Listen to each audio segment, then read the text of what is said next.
This is my old computer. Now I'm saying this is old because I have not used it for 3 years, and also the fact that it's got ancient specs. Despite that, it does the job for me. Schoolwork, dolphin gaming, Citra gaming perhaps? Now, I'm mostly a Mac and a Linux guy because Windows is such a terrible operating system. Adds in their own OS just so much. And the beloved Microsoft Edge that you can't uninstall. But why am I bringing this computer again, you might ask? Well, for experiment purposes. But first, a backstory. I promise this will be a short one. So 2022 was a year where I view a lot of new things. I used to hate 3D platformer games because I hate the idea that you have to change your perspective just to view a particular platform. To me, 3D platformers is just a lot of work when compared to 2D platformers where your fingies just stay on one place, which are the action buttons. But then there's this one Steam game that piqued my interest, and that is A Hat in Time.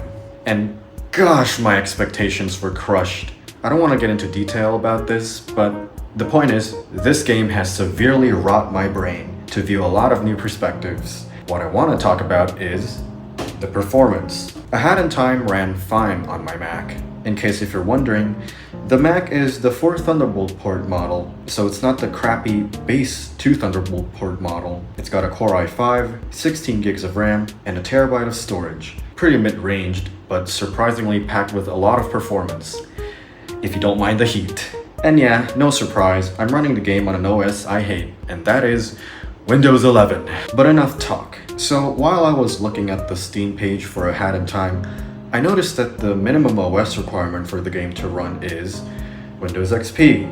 And whoa, that's very old.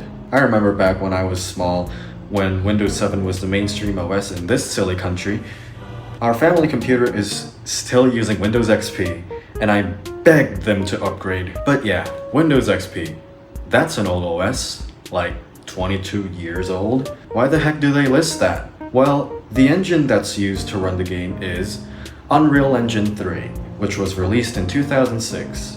A popular modern game that uses the engine is Rocket League. I found a video of a guy on YouTube trying to launch the game, but then he said this. Unfortunately, upon trying to play it, nothing would happen.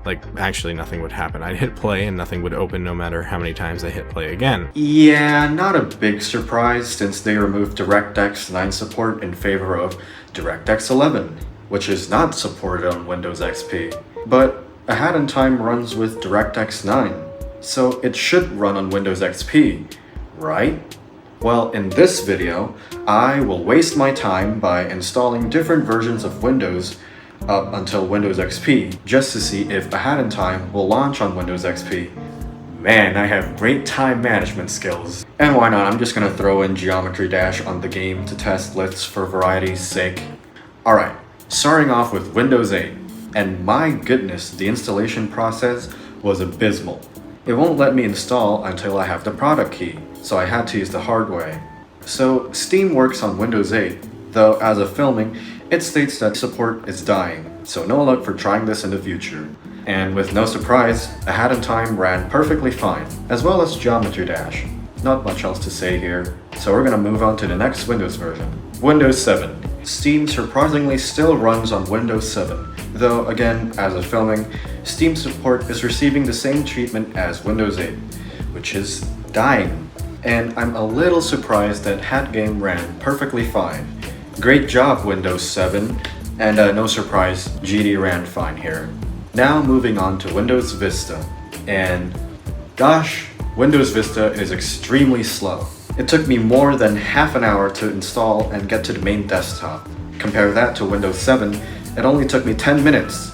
Wow, I can really see why people hate Windows Vista. So, Windows Vista, right? It's bad. It's so bad that Steam won't even run anymore. Now, I know this because the Steam app uses the core parts of Chromium, a technology used in many web apps such as Discord, WhatsApp, and Microsoft Teams. What should I do? Yeah, I have to pirate the game to get the DRM-free GOG version of the game, and oh my gosh, the Funny Hat game runs. I'm honestly surprised the game runs on Windows Vista, considering that it's an old, terrible OS. As for Geometry Dash, I feel zero pain pirating it, and surprise, it ran fine on Windows Vista. Now, finally, possibly the moment that you're waiting for, Windows XP. So obviously, Steam doesn't run on Windows XP because of the same reason as Windows Vista. Chromium is no longer supported on Windows XP. But don't you worry though, because I have the game on that hard drive, and I'm sure that it will run perfectly fine, no problems at all. Oh, well then what about, So, what can we conclude here? Well, Steam spreads misinformation. It turns out that both of these games require a function on a DLL that's only present on later versions of Windows, in this case, Windows Vista. The function in question is the inet_pton on the ws2_32.dll file.